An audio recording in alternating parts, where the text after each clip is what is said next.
So hi hello friends, అందరికీ నమస్తే. ఎలా ఉన్నారు మిత్రులందరికీ నమస్కారం. ఫ్రెండ్స్, డిఎస్సి రిలేటెడ్గా కొన్ని ముఖ్యమైన అప్డేట్స్ అయితే ఉన్నాయి. వీటి గురించి క్లారిటీగా డిస్కస్ చేద్దాం. నార్మల్ డిఎస్సి వేరు, స్పెషల్ డిఎస్సి వేరు. దీని గురించి మళ్ళీ ప్రత్యేకంగా చెప్పవలసిన అవసరం లేదు. నార్మల్ డిఎస్సి అంటే డిఎడ్ బిఎడ్ అభ్యర్థులు అప్లై చేసేది. ప్రత్యేక అవసరాలు కలిగిన పిల్లల కోసం విద్యాబోధన చేసేందుకు special DEd diploma in elementary education, special BEd bachelor of education కోర్సులు ఎవరైతే చేస్తారో వాళ్ళకు సంబంధించి ఈ నోటిఫికేషన్ అనేది గతంలోనే వచ్చింది. గతంలో అనేక రకాలుగా కేసులు పడటంతో ఈ నోటిఫికేషన్ అనేది అలా జాప్యంలో నిలిచిపోయింది. గౌరవ సుప్రీంకోర్టు రిట్ పిటిషన్ 2016-2025 కేసులో ఉత్తర్వుల ప్రకారం ఏపీ ప్రభుత్వం 2260 స్పెషల్ ఎడ్యుకేషన్ టీచర్ పోస్టులు మంజూరు చేస్తూ ఉత్తర్వులు జారీ చేసింది. వీటి వివరాలు జిల్లాల వారీగా: ఎస్జిడి పోస్టులు 1136, స్కూల్ అసిస్టెంట్ పోస్టులు 1124. దీనికి సంబంధించిన ఇక్కడ స్టేట్మెంట్ అనేది మీరు స్క్రీన్ మీద క్లారిటీగా చెక్ చేయొచ్చు. మొత్తం 13 జిల్లాలకు సంబంధించి ఎస్జిడి సెకండరీ గ్రేడ్ టీచర్కి సంబంధించి ఇక్కడ క్లారిటీగా ఉంది. అనంతపురం 101, చిత్తూరు 117, ఈస్ట్ గోదావరి 127, గుంటూరు 151, కడప 57, కృష్ణా 71, కర్నూలు 110, నెల్లూరు 63, ప్రకాశం 74, శ్రీకాకుళం 71, విశాఖపట్నం 59, విజయనగరం 45, వెస్ట్ గోదావరి 90, మొత్తంగా 1136 ఎస్జిటి సెకండరీ గ్రేడ్ టీచర్ పోస్టులు. ఇక స్కూల్ అసిస్టెంట్కి సంబంధించి అనంతపురం 100, చిత్తూరు 82, ఈస్ట్ గోదావరి 151, గుంటూరు 98, కడప 49, కృష్ణా 89, కర్నూలు 130, నెల్లూరు వచ్చేసరికి 44, ప్రకాశం 50, శ్రీకాకుళం 109, విశాఖపట్నం 52, విజయనగరం 66, వెస్ట్ గోదావరి 105. మొత్తంగా స్కూల్ అసిస్టెంట్కి సంబంధించి 1124 పోస్టులు అయితే చూపిస్తున్నారు. ఇది మనకి గతంలోనే నోటిఫికేషన్ వచ్చింది. ఆ నోటిఫికేషన్ కొన్ని కారణాల వల్ల రద్దు అయిపోయింది. కేసు పడడం వల్ల నోటిఫికేషన్ అలా జాప్యంలో మిగిలిపోయింది. మళ్ళీ ఇప్పుడు పోస్టులను ఈ విధంగా నోటిఫై చేస్తున్నట్లు మనకి ఇన్ఫర్మేషన్ అయితే వచ్చింది. త్వరలో ఈ స్పెషల్ డిఎస్సికి సంబంధించి నోటిఫికేషన్ కూడా జారీ చేసే అవకాశాలు అయితే ఉంటాయి. ఏదైనా అప్డేట్ వచ్చిందంటే తప్పకుండా మీకు అయితే తెలియచేయడం జరుగుతుంది. ఇప్పటి వరకు పోస్టుల వివరాలు అయితే ఈ విధంగా ఉన్నాయి స్పెషల్ డిఎస్సికి సంబంధించి. ఇక నార్మల్ డిఎస్సికి సంబంధించి ఇప్పటి వరకు మన విద్యాశాఖ మంత్రి నారా లోకేష్ గారు ఓదరగొట్టారు, సీఎం చంద్రబాబు నాయుడు గారు ఓదరగొట్టారు. ఇప్పుడు కొత్త మంత్రి తయారయ్యారు ఓదరగొట్టడానికి. ఒకసారి విందాం. మరి ఈరోజు ఆర్డినెన్స్కి క్యాబినెట్ ఆమోదం చెప్పడం జరిగింది.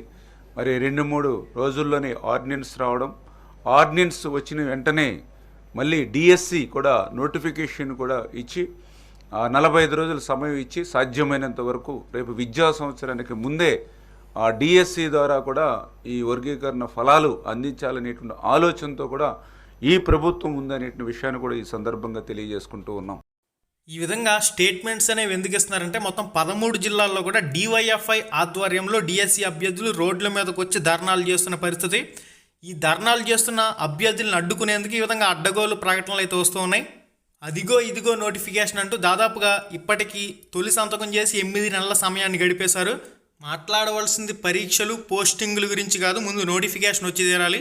ముందు నోటిఫికేషన్ వస్తే కదా పోస్టుల భర్తీ ప్రక్రియ ముందుకెళ్ళి. ఆంధ్రప్రదేశ్ ప్రభుత్వం డిఎస్సి నోటిఫికేషన్ విడుదలపై దృష్టి పెట్టాలి, లేదంటే రాష్ట్ర వ్యాప్తంగా డిఎస్సి అభ్యర్థులు రోడ్లపై కూర్చుంటారు. దీనిలో ఎటువంటి సందేహం అయితే లేదు. అమలుకు సాధ్యమయ్యే ప్రకటనలు చేయండి. ఏదైనా ప్రకటన చేస్తున్నప్పుడు అమలుకు సాధ్యమయ్యే స్పష్టమైన ప్రకటనలు చేయండి. అభ్యర్థులు నోటిఫికేషన్ విడుదల చేయాలి, పోస్టుల భర్తీ చేయాలనే సరే గుమ్మడికాయలు దొంగ ఎవరంటే భుజాలు తోడుకోవడం కాదు. తక్షణమే మీరు అన్నమాట ప్రకారం తొలి సంతకం మెగా డిఎస్సి టీచర్ పోస్టుల భర్తీ క్లారిటీగా డేట్లతో సహా ప్రకటించండి. తెలంగాణలో 11,000కు పైగా పోస్టుల భర్తీ చేశారు. మళ్ళీ ఇప్పుడు 5,000కు పైగా పోస్టుల భర్తీకి సంబంధించి మళ్ళీ టెట్ ఇచ్చారు. డిఎస్సికి సంబంధించి ప్రాసెస్ అనేది జరుగుతుంది. మన పక్క రాష్ట్రమైన తెలంగాణలో రెండో డిఎస్సికి సంబంధించి ప్రాసెస్ జరుగుతుంటే కనీసం ఇక్కడ టెట్లు తప్ప డిఎస్సి నిర్వహించిన పరిస్థితి. డిఎస్సి విడుదలకు సంబంధించి ప్రభుత్వం తక్షణమే డేట్లతో సహా ప్రకటించవలసిన అవసరం అయితే ఉంది. నిరుద్యోగులు ఈ రోజు ఉద్యోగం లేక ఆకలితో అలమలాడుతున్నటువంటి ఎన్నో సంవత్సరాల నుంచి కోచింగ్ సెంటర్లలో అనంతపురం నగరంలో రూముల్లో మగ్గుతూ చదువుల పేరుతో చదివి ఈ రోజు కుంగి కుసించిపోయి ఎముకలు విరిగేటువంటి స్థాయికి దిగజారినటువంటి స్వచ్ఛమైన నిరుద్యోగులు ఈ రోజు డిఓ కార్యాలయం వద్ద మాకు ఉద్యోగం కావాలని గలమెత్తి అడిగేటువంటి పరిస్థితి ఈ రోజు కనపడుతుంది.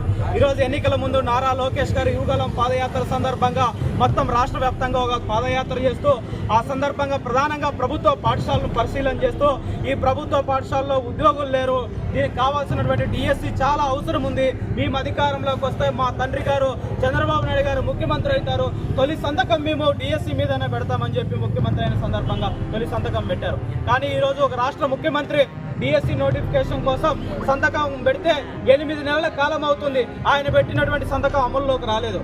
దాంతోపాటు ప్రధానంగా అమల్లో కాకపోవడం పోయి దీనికి సంబంధించిన నోటిఫికేషన్ అంశం మీద నెలలో చేస్తాం, 2 నెలలు చేస్తాం, 3 నెలలు చెప్తామని చెప్తూ అనేక మాయ మాటలు చెప్తూ నిరుద్యోగులను మోసం చేస్తున్నారు. ప్రధానంగా ఈ జిల్లాకు చూస్తే తక్కువ శాతం హెచ్జిటికి సంబంధించిన పోస్టులు ఉన్నాయి. ఈరోజు నిరుద్యోగులు ఈ జిల్లాలో ఎక్కువ మంది ఉన్నారు. ఈ జిల్లాలో అతి తక్కువ వర్షపాతం పడుతుంది. ఈరోజు బీఈడి తర్వాత టీటీసీ ఇతర కోర్సులు చేసిన తర్వాత వాళ్ళు ఉద్యోగం చేసుకోవడానికి సంబంధించిన ఉద్యోగ అవకాశాలు లేక, ఈరోజు వ్యవసాయం చేసుకోవడానికి భూములు లేక, పంటలు పండించడానికి వర్షాలు లేక, ఈరోజు ఉద్యోగం వస్తే మా జీవితాలు బాగుంటాయి, మా పిల్లల జీవితాలు బాగుంటాయి, మా తల్లిదండ్రులు మా మీద నమ్మకం పెట్టుకున్నారని చెప్పి ఇక్కడ అనేక సంవత్సరాల నుంచి కష్టపడుతుంటే ఈరోజు చంద్రబాబు నాయుడు గారు వాళ్ళ కొడుకేమో మంత్రి పదవి ఇచ్చారు. ఈరోజు నిరుద్యోగులకేమో ఒక చిన్న టీచర్ ఉద్యోగం ఇవ్వమంటే ఇవ్వలేనటువంటి దౌర్భాగ్యమైనటువంటి పరిస్థితులు ఈ రాష్ట్ర ప్రభుత్వం ఉంది. ప్రధానంగా ఈ జిల్లాలో 3 మంత్రులు ఉన్నారు. ఒకరు బీసీ సంక్షేమ శాఖ మంత్రి ఉన్నారు, ఆర్థిక శాఖ మంత్రి ఉన్నారు, ఆరోగ్య శాఖ మంత్రి ఉన్నారు. ఈ జిల్లాలో ఉన్న ఎమ్మెల్యేలకు 3 మంత్రి పదవులు వచ్చాయి. కానీ ఈ జిల్లాలో ఉన్నటువంటి నిరుద్యోగులకు ఒక్కటంటే ఒక టీచర్ ఉద్యోగం రాలేదు. కాబట్టి ఏదైతే టీచర్ ఉద్యోగాల భర్తీ సాధన కోసం మా నిరుద్యోగులందరూ కూడా గలమెత్తి పోరాటం చేస్తాం. అందులో భాగంగానే ఈ రాష్ట్ర ప్రభుత్వం తీసుకొచ్చినటువంటి ఏదైతే 117 జీవో ఉందో ఆ జీవోని వెంటనే రద్దు చేయాలా.